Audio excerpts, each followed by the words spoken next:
So I'm here with Roxie, the radio dog, and the NA dog apparently now. Hi, baby. And I'm gonna read her a book. Little Mouse and the Big Red Apple by A.H. Benjamin and Gwyneth Williamson.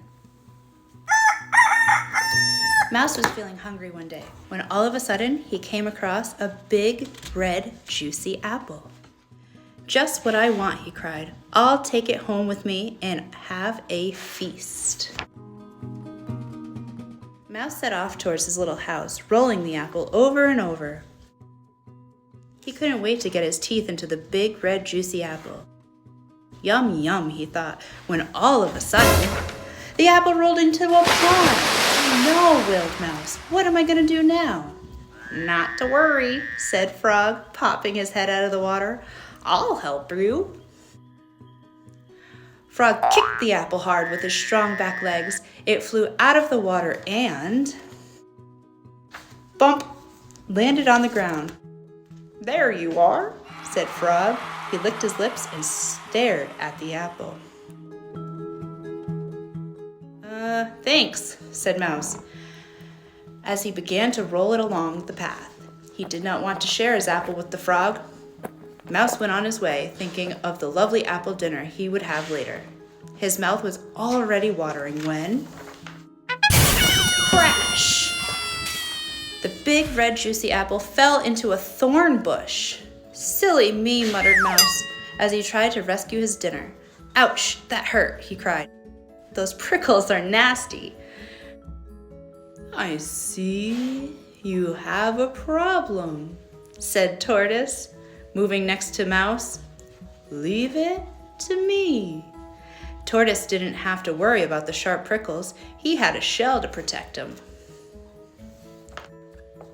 Without any trouble at all, Tortoise crept under the thorn bush and brought out the big, red, juicy apple. "Problem solved," he said, stroking the apple longingly. "I'm ever so grateful," said Mouse in a hurried voice as he went off again. He did not want to share his apple with Tortoise. "I'll soon be home and biting into that big, red, juicy apple," thought Mouse. When... thud! The apple rolled into a log.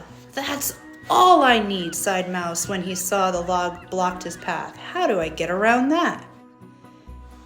"Easy," said Mole, popping out of a nearby hole. "I'll dig you a tunnel." And she did. She dug a tunnel that went right under the log. It was just wide enough for Mouse and the apple to go through it. "Always glad to help," said Mole, sniffing the big, red, juicy apple with her little nose. "It's very kind of you," said Mouse, and he went on his way as fast as he could. He did not want to share the apple with Mole. He rolled the apple over and over until he came up to a steep hill. His house was at the very top. He's pushing. Push, push, heave, heave, went Mouse, grunting and groaning. Heave, heave, up, up, up he went until he reached the very top. "At last," sighed Mouse happily. "Oh, for that lovely apple meal." But as Mouse let go, the apple wobbled and then it started to roll down the other side of the hill. It rolled faster and faster, further and further until it came to a stop at the bottom of the hill. Mouse could see it lying there like a big red jewel. "Oh no," he cried. "I'll have to start all over again." Mouse scrambled down the hill on his little tired feet. Faster and faster he ran. But when he reached the bottom, he found Frog, Mole, and Tortoise had got there first. "How kind of you to send that apple all the way back to us," called out Mole, chomping away on a piece of it. Mouse gave a big, big sigh. "Don't mention it," he said. "Isn't that what friends are for?" Guess he should have shared.